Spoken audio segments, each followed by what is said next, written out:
Palavra da Verdade, com Hernandes Dias Lopes. Meus amados, vamos abrir a palavra de Deus. O livro de Apocalipse, capítulo 2. Apocalipse, capítulo 2. Versos de 1 a 7.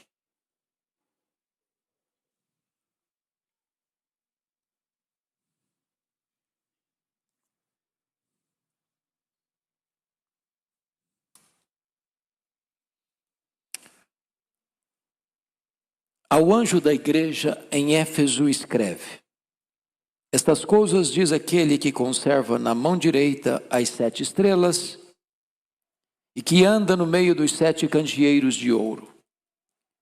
Conheça as tuas obras, tanto o teu labor como a tua perseverança, e que não podes suportar homens maus, e que puseste à prova os que a si mesmos se declaram apóstolos e não são, e os achaste mentirosos. E tens perseverança, e suportaste provas por causa do meu nome, não te deixaste esmorecer.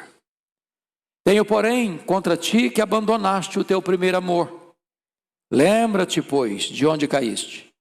Arrepende-te e volta à prática das primeiras obras.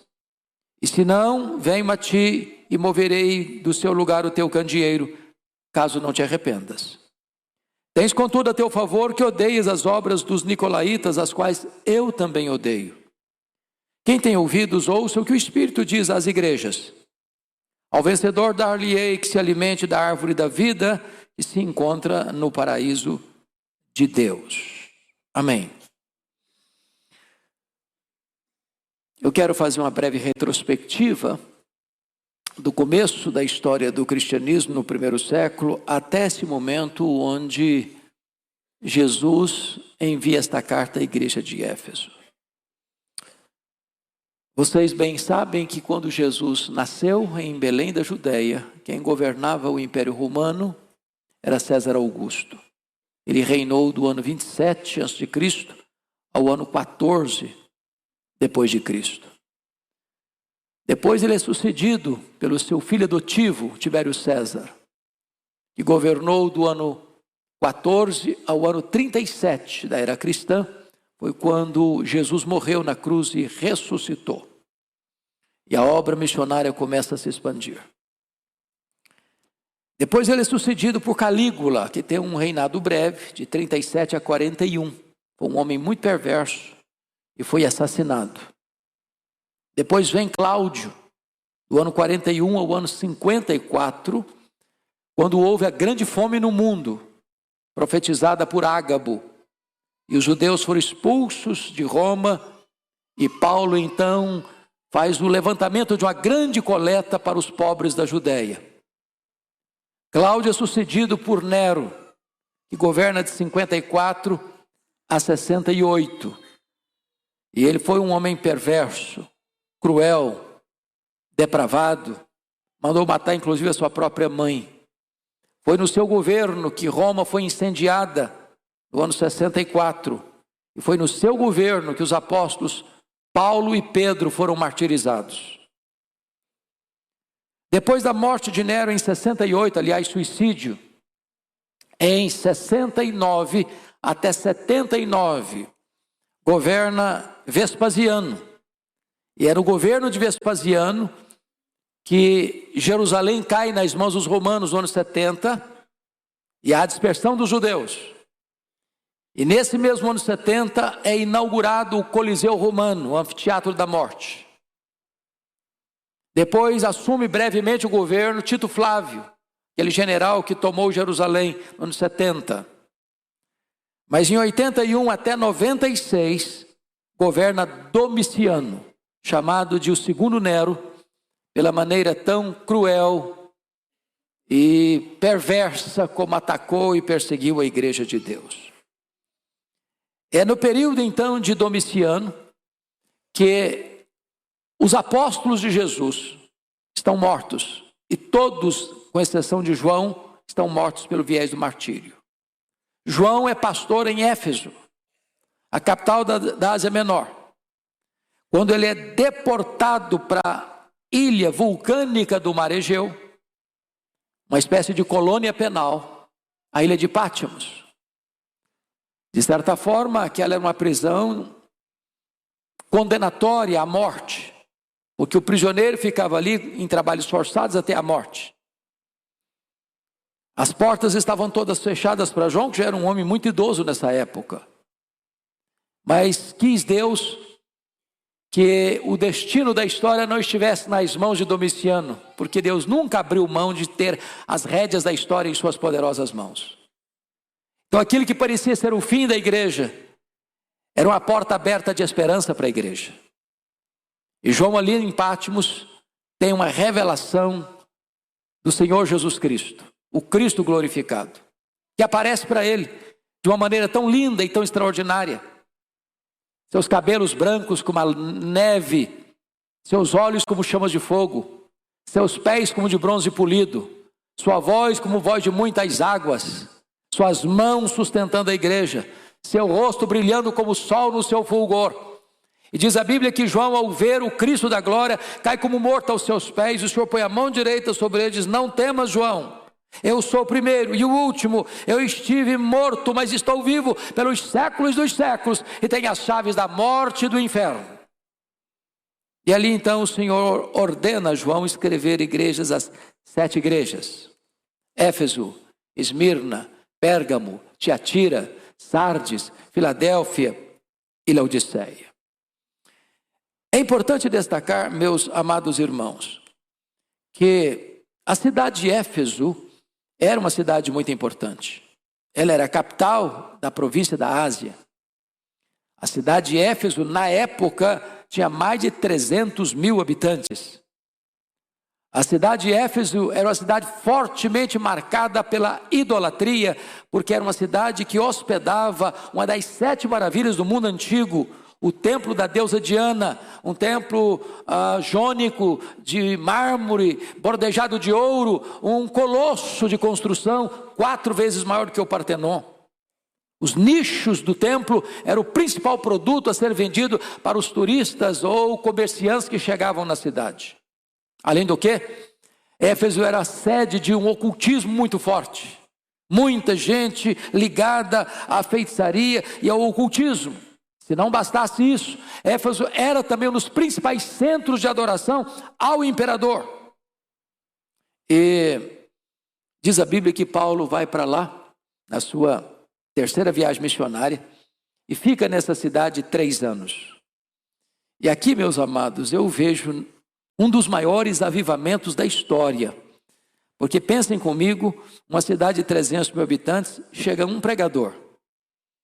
E esse pregador não tem os meios de comunicação que temos hoje. Não tem televisão, ele não tem rádio, ele não tem mídia social, ele não tem Bíblia impressa, ele não tem literatura, ele não tem os recursos que nós possuímos.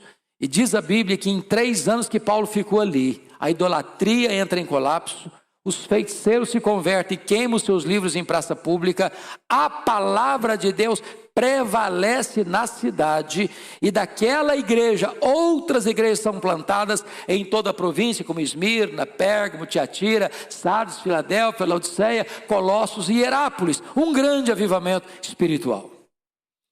Depois que Paulo saiu de Éfeso, ele vai para Jerusalém, é preso em Jerusalém, fica 2 anos sendo acusado em Cesareia, e então ele opta por ser julgado em Roma. E da primeira prisão de Roma, ele escreve a sua carta aos Efésios. E é muito importante que nesta carta Paulo destaca a fé, a esperança e o amor daquela igreja. Porém, agora é passado mais uma geração. Nós estamos falando por volta do ano 96. E agora é o Senhor Jesus que manda uma carta para esta igreja. E Jesus elogia esta igreja pela sua fidelidade doutrinária, pela sua integridade moral e pela sua perseverança, apesar do sofrimento e da perseguição. Mas Jesus precisa repreender essa igreja, Tenho, porém, contra ti que tu abandonaste o teu primeiro amor. Eu quero crer que esta carta de Jesus à igreja de Éfeso é uma carta dirigida hoje à igreja presbiteriana de Pinheiros e a todas as igrejas representadas aqui nesta noite. Esta carta tem endereço. É o meu coração. É o seu coração. Nós não estamos lidando com um destinatário distante de nós geográfica e temporalmente. Nós estamos aqui hoje porque esta carta é para nós. Quem tem ouvidos, ouça o que o Espírito diz às igrejas. Então chama a sua atenção para alguns aspectos desta carta. Primeiramente, Jesus se apresenta a esta igreja para dar segurança a ela. Veja comigo o versículo 1. Você pode ler novamente o versículo 1 comigo? Ao anjo da igreja em Éfeso escreve: estas coisas diz aquele que conserva na mão direita as 7 estrelas, que anda no meio dos 7 candeeiros de ouro. A primeira coisa que eu chamo a sua atenção é que esta igreja, ela está segura nas mãos de Jesus. Ele conserva na mão direita as 7 estrelas. E é muito importante entender isso aqui. Eu gostaria que você compreendesse a mensagem. Olha o verso 1, capítulo 1, verso 16. Tinha na mão direita 7 estrelas. Sublinha o verbo tinha. Agora volte os seus olhos, capítulo 2, verso 1. Conserva na mão direita as 7 estrelas. Eu peguei essa tampa aqui propositadamente. A tampa de uma garrafa d'água. Acho que dá para ver daí. A ideia aqui de conserva na mão direita não é como eu tenho esta garrafa d'água. Ela está na minha mão, mas ela não está toda dentro da minha mão. A ideia de conservar é exatamente esta aqui. Eu tenho essa tampa na mão, mas ela está totalmente dentro da minha mão. A ideia que o texto quer dizer para nós é que a igreja, a liderança da igreja, ela está rigorosamente dentro da mão do Senhor Jesus Cristo. A igreja está guardada, a igreja está protegida. Ele é o dono da igreja. E aquele que está na mão dele, ninguém pode tirar da mão dele a igreja dele. Mas em segundo lugar, você vai notar no verso 2 ainda, que ele anda no meio dos 7 candeeiros de ouro. Quando você vai para o capítulo 1, versículo 13, ele está no meio dos candeeiros, mas agora ele não só está no meio dos candeeiros, ele está andando no meio dos candeeiros. E para mim, meus irmãos, esta é uma das verdades mais sublimes da igreja, e nós jamais podemos perder isso de vista. É o Jesus presente. É o Jesus que veio antes de nós chegarmos aqui. É o Jesus que está neste ambiente, neste lugar.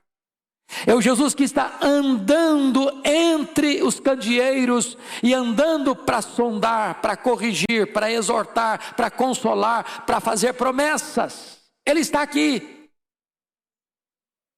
Quantas vezes nós nos reunimos, domingo após domingo, semana após semana, mês após mês, ano após ano, e nós não temos a percepção gloriosa da presença manifesta do Senhor Jesus. É uma reunião. Entramos desatentos, saímos descuidados, mas Ele está aqui. E é porque Ele está aqui que nós viemos aqui.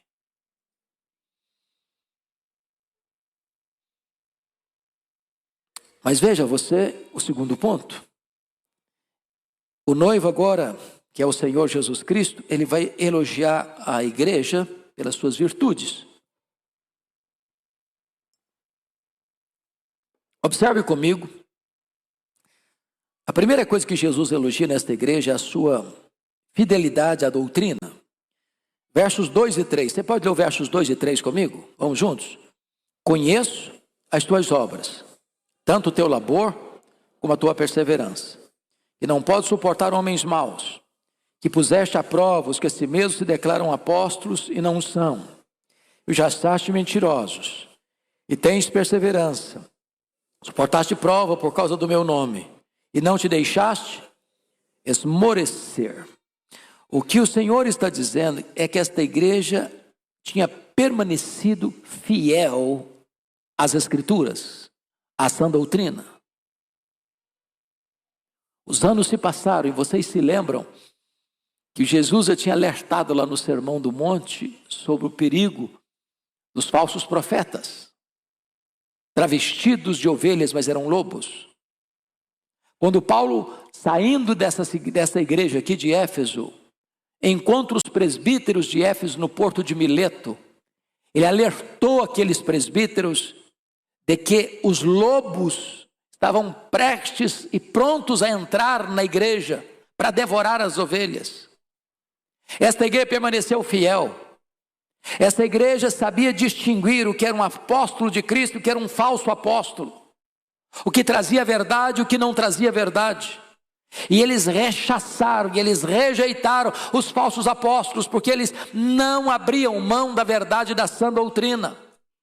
E meus amados irmãos, isso é um alerta para nós, porque mais tarde, quando João é pastor de Éfeso, lá no primeiro capítulo, no capítulo 4 da sua primeira carta, ele mostra a necessidade de provarmos os espíritos se de fato eles vêm de Deus. Nem todo mundo que fala em nome de Deus é de Deus. Nem tudo que diz que vem em nome de Deus, vem da parte de Deus.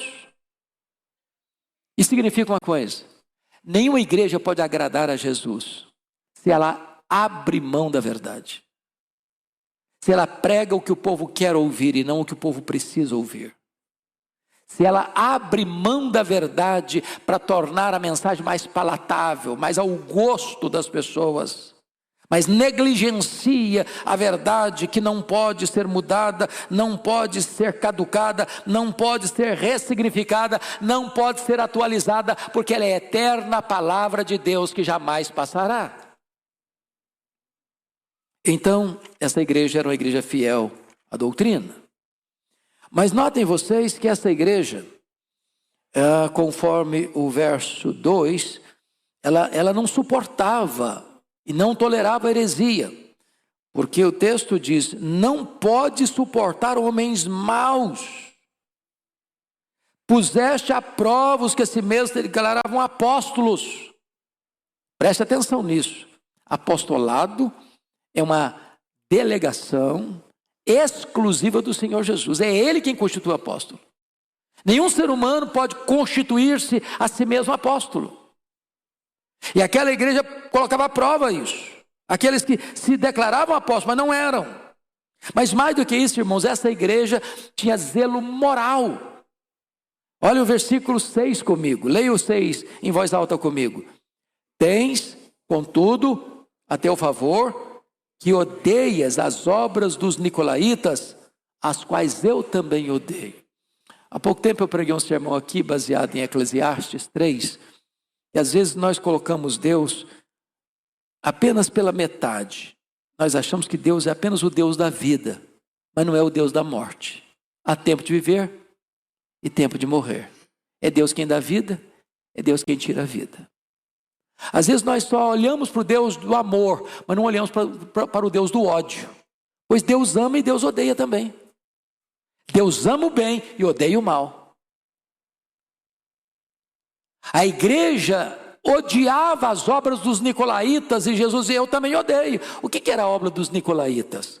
Os nicolaítas eram um grupo de hereges que perambulavam pelas igrejas, induzindo as pessoas a comerem carnes sacrificadas aos ídolos, à prostituição, à impureza, a uma vida desregrada, uma vida moralmente repreensível.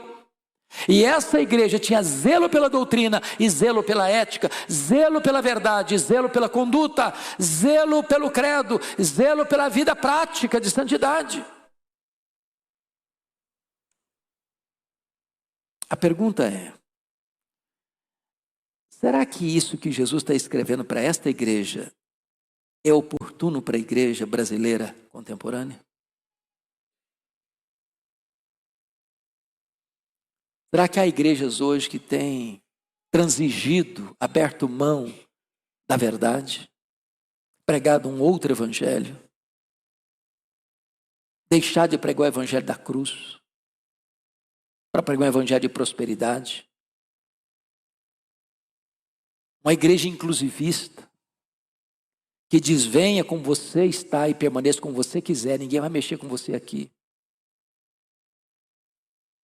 Será que nós estamos vivendo hoje esse período em que as exigências não são mais necessárias, porque cada um é dono da sua vida, cada um tem a sua própria verdade, e a igreja não deva interferir na vida de ninguém? Nós estamos vivendo uma época em que chamar pecado de pecado vira um escândalo. Estamos vivendo uma época em que pecado virou nome psicológico de trauma e não de pecado. Nada tem nada a ver. E esta carta que Jesus envia à igreja de Éfeso é uma carta que Jesus envia para a igreja evangélica brasileira. E eu não quero pensar no outro, eu quero pensar em mim. Quero pensar no meu coração. É uma carta para mim, é uma carta para você. Mas, meus amados, eu gostaria que nós pudéssemos perceber outra coisa. Era uma igreja envolvida com a obra de Deus. Versículo 2: conheço as tuas obras. A igreja de Éfeso era uma colmeia industriosa. A igreja de Éfeso não era composta de crentes de braços cruzados. E hoje a realidade brasileira, vocês sabem disso, é que na igreja 20% trabalha, 80% assiste e critica quem trabalha. A igreja de Deus é o corpo de Cristo. E cada membro do corpo tem uma função. E se aquele membro não realiza aquela função, ele desassiste todo o corpo. Me permita uma ilustração muito simplória. Imagine você, eu acho que dos frutos das frutas, uma das mais belas e atraentes e perfumadas e saborosas é a manga rosa. Você já viu uma manga rosa? Já pegou uma manga rosa no pé? Você vê a manga, seus olhos veem. Seus olhos não podem colher a manga, você precisa da mão. Mas não basta você ver e pegar a manga. Você precisa da sua boca, dos seus dentes, da sua língua, do seu esôfago, do seu estômago. É preciso que haja uma coordenação de todos os membros para que esta manga que você viu, desejou, pegou, mordeu, comeu, nutra você. É uma cooperação dos membros. Não há crente sem dom espiritual. E não há nenhum crente com todos os dons espirituais. Nós somos uma unidade na diversidade que precisa ter mutualidade para que o corpo cresça saudavelmente. Então todos precisam trabalhar. E a igreja de Éfeso foi uma igreja tão operante e tão ativa e dinâmica que ela plantou igrejas em toda a província da Ásia Menor. Mas ainda, Jesus elogia aquela igreja. Confira comigo, versos 2 e 3 ainda, quando ele diz assim, veja aí, tanto o teu labor como a tua perseverança. Versículo 3, e tens perseverança, e suportaste provas por causa do meu nome, e não te deixaste esmorecer. Porque às vezes a pessoa passa por uma prova e esmorece. Passa por uma prova e perde a alegria. Passa por uma prova e deixa os joelhos trôpegos. Mas essa igreja está passando prova. Por que prova, irmãos? Porque ser crente em Éfeso não era fácil. Não era fácil. O apóstolo Paulo chegou a dar testemunho em 2 Coríntios capítulo 1, que ele enfrentou em Éfeso provas maiores do que suas forças, a ponto de desesperar da própria vida. Ser crente em Éfeso era ser perseguido, ali era um dos centros do culto ao imperador. O que Paulo está elogiando, o que Jesus está elogiando esta igreja, é que esta igreja, mesmo sofrendo, ela não perde a capacidade de ser fiel, de ser operosa, de ser ética e de viver dentro do padrão da sã doutrina. Agora, vejamos então, a despeito de todas essas virtudes, o que Jesus vai repreender na vida desta igreja. Leia o verso 4 comigo em voz bem alta, vamos juntos? Tenho, porém, contra ti, que abandonaste o teu primeiro amor. Veja a conjunção adversativa aí. Porém, esse porém está contrastando os elogios que acabara de fazer e agora a reprimenda que vai dar.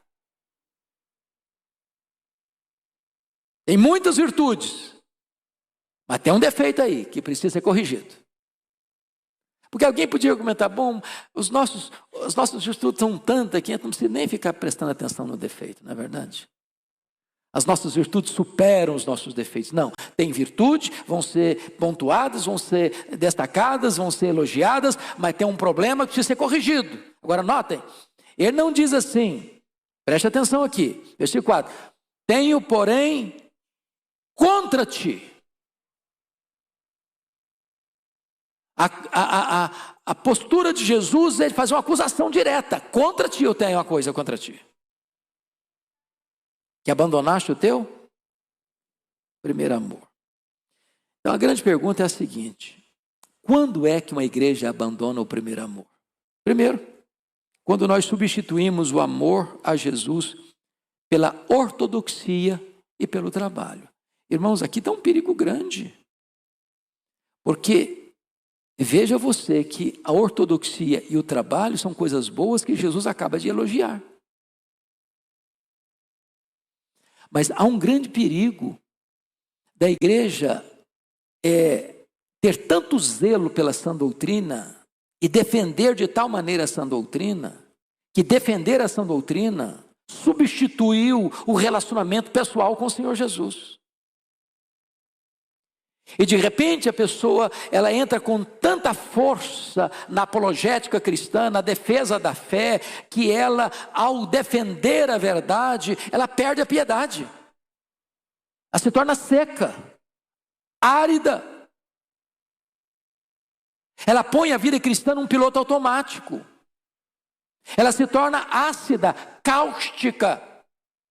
E de repente, ela mantém o padrão de sã doutrina, ela mantém o padrão da ética cristã, ela mantém a musculatura espiritual para permanecer firme e fiel diante das pressões e perseguições da vida, mas a alegria, o prazer da comunhão com Deus, da intimidade com Deus, da vida de oração, da comunhão com o Senhor, da alegria indizível e cheia de glória que o Espírito Santo produz, e já foi embora há muito tempo. E Jesus foi claro: nisto conhecerão todos que sois meus discípulos, se tiverdes amor uns pelos outros. Segundo, abandonamos o nosso primeiro amor quando o nosso amor por Jesus é substituído pelo zelo religioso. É interessante, irmãos, o zelo religioso é bom, é claro que é bom. Os fariseus, por exemplo, eram muito zelosos da sua tradição. Eles ficavam atentos aos detalhes, por exemplo, de dar o dízimo do endro, da hortelã e do cominho, das hortaliças da casa. Mas negligenciava o principal da lei, a justiça, a misericórdia e a fé. Nas palavras de Jesus, às vezes, se coa um mosquito e se engole um camelo. A pessoa é capaz de morrer pela tradição religiosa. É capaz de dar vida pela estrutura eclesiástica. Mas o amor por Jesus já apagou há muito tempo. Talvez a gente tenha a postura teológica de Jonas. Quando Jonas foi pressionado lá no navio: quem é você, cara? Lá, eu sirvo ao Deus do céu, Criador do céu, do mar e da terra, é o todo-poderoso Deus. Mas se ele é o todo-poderoso Deus, você está afrontando esse Deus? Você está desobedecendo esse Deus? Você não está levando a sério o que Deus te mandou fazer? Amados, eu sempre evoco a figura de um homem piedoso do século XIX, chamado E.M. Bounds. Se vocês não leram ainda o livro Poder através da Oração, de E.M. Bounds, eu recomendo a leitura. E esse homem disse assim: a ortodoxia é boa, a ortodoxia é a crença certa, nas doutrinas certas. A ortodoxia é boa, ela é insubstituível. Nós odiamos, e a palavra é essa mesma, a heresia. Como a igreja de Éfeso odiava a obra dos nicolaítas, e Jesus, eu também odeio. Jesus odeia a heresia. Nós devemos odiá-la também. A ortodoxia é boa, ela é insubstituível, mas a ortodoxia morta mata. Há crentes ortodoxos que estão áridos como um deserto, estão secos como um poste. E Jesus está dizendo: eu tenho uma coisa, porém, contra ti, é que tu abandonaste o teu primeiro amor.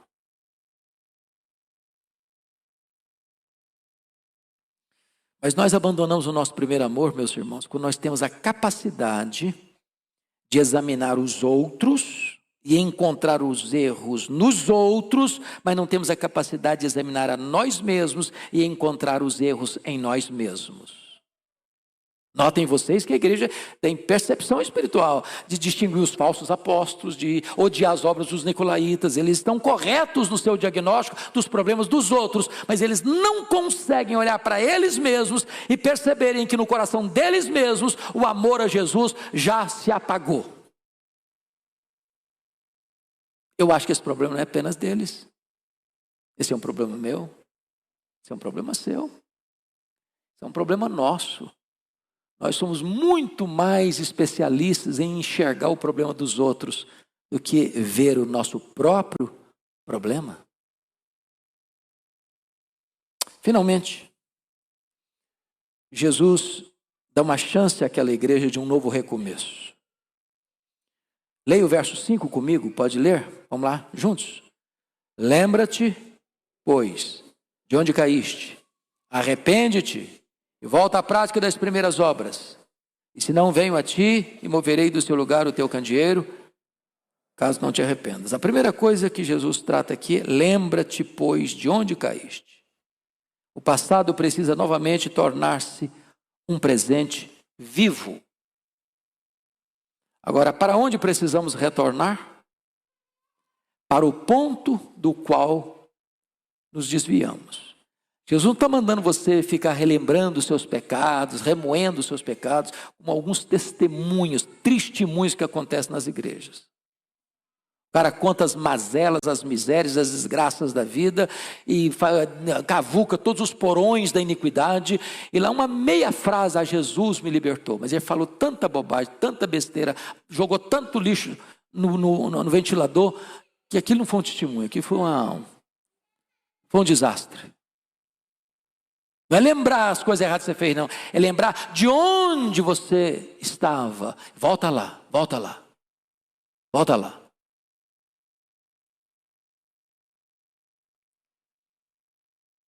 A igreja não está sendo chamada a relembrar o seu pecado. Ela precisa lembrar em que situação ela caiu, de onde ela caiu, e voltar. E recomeçar tudo de novo. É a lembrança do pródigo. Levantar-me e irei ter com meu pai. E quando ele pensa na casa do pai, é uma casa que tem pão com fartura. Segunda coisa que Jesus dá a oportunidade àquela igreja, meus amados, não é só de lembrar, é de arrepender-se. Versículo 5 diz ainda: lembra-te, pois, de onde caíste, arrepende-te. Arrepende-te. Eu acho que todos vocês sabem que a palavra arrependimento, ela tem 3 aspectos. Ela é razão, ela é emoção, ela é vontade. É um ciclo que precisa se fechar. Eu reconheço que eu errei, eu tenho tristeza pelo meu erro e eu tomo a atitude de voltar ao ponto inicial. Sem isso, o ciclo não fecha. E sem fechar o ciclo é remorso, não é arrependimento. O que aconteceu com Judas Iscariotes? Ele reconheceu o erro, ele ficou triste por causa do erro, mas ele não fechou o ciclo com a volta para Jesus e cometeu suicídio. Gera culpa, pesar e não arrependimento e perdão. Então, arrepende-te. Terceiro, volta à prática das primeiras obras, versículo 5. Volta à prática das primeiras obras. Ninguém se arrepende de um pecado e continua pecando. Não é arrependimento e novamente arrependimento e novamente arrependimento. É arrependimento e frutos dignos de arrependimento. Se você parou de orar, você tem que voltar a orar. Se você parou de ler a Bíblia, tem que voltar a ler a Bíblia. Se você parou de frequentar a igreja com assiduidade, tem que voltar a frequentar a igreja com assiduidade. Se você parou de ser dizimista, você tem que voltar a ser dizimista. Se você parou de amar o seu próximo, de cuidar do seu próximo, você tem que voltar a cuidar do seu próximo. Se você parou de ter prazer em Deus, você tem que voltar a ter prazer em Deus. Agora, uma solene advertência aí, meus amados irmãos. O que está acontecendo no verso 5? E se não, vem a ti e moverei do seu lugar o teu candeeiro, caso não te arrependas. Ou seja, o não arrependimento implica em juízo. É arrepender e viver, ou não se arrepender e morrer. Sabe o que aconteceu com essa igreja? O candeeiro dela foi removido. Essa igreja morreu. Eu estive lá em 2011, nessa cidade de Éfeso, e você vê a glória da cidade nos escombros do passado. Apenas uma vaga lembrança de uma igreja que viveu no passado, mas que não escutou a voz do Espírito Santo. E o candeeiro foi removido. Você conhece igrejas hoje que não existem mais? Fecharam as portas? Você conhece igreja hoje, mundo afora, que está virando bar, museu, mesquita muçulmana?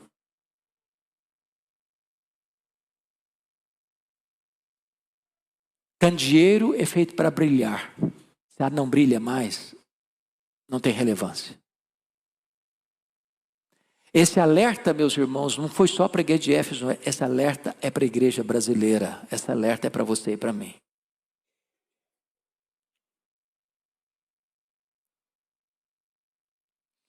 Mas eu quero concluir dizendo, bendito seja Deus, em toda a igreja, Deus tem um remanescente fiel. Olha o verso de número 7, vamos ler todos juntos? Quem tem ouvidos, ouça o que o Espírito diz às igrejas. Ao vencedor, dar-se-ei que se alimente da árvore da vida, que se encontra no paraíso de Deus. Preste atenção, o vencedor é o remanescente fiel. E o que ele vai receber? O que ele vai ter? Ele vai se alimentar da árvore da vida. O que é a árvore da vida?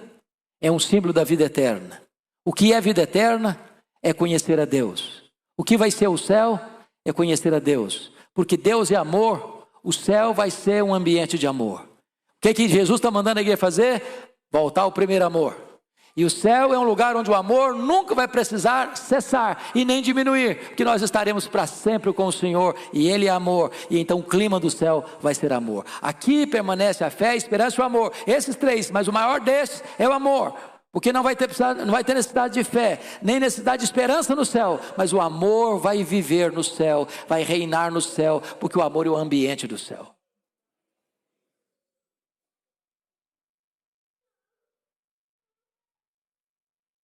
Jesus está aqui hoje, andando entre nós, e dizendo para você e para mim, volte ao primeiro amor. Vamos curvar nossa fronte para orar? E pedir ao Senhor que por sua bondade e graça, Ele nos visite nesta noite.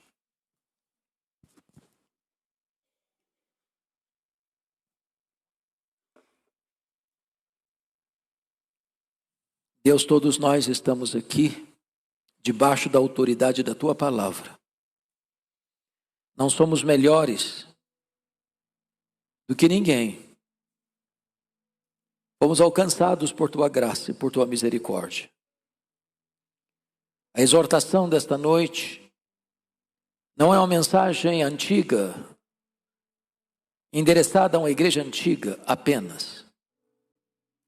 É uma mensagem dirigida a nós, hoje, neste lugar. Dá-nos, Deus, compreensão do que precisamos mudar, para onde precisamos voltar. Não queremos ter um coração frio.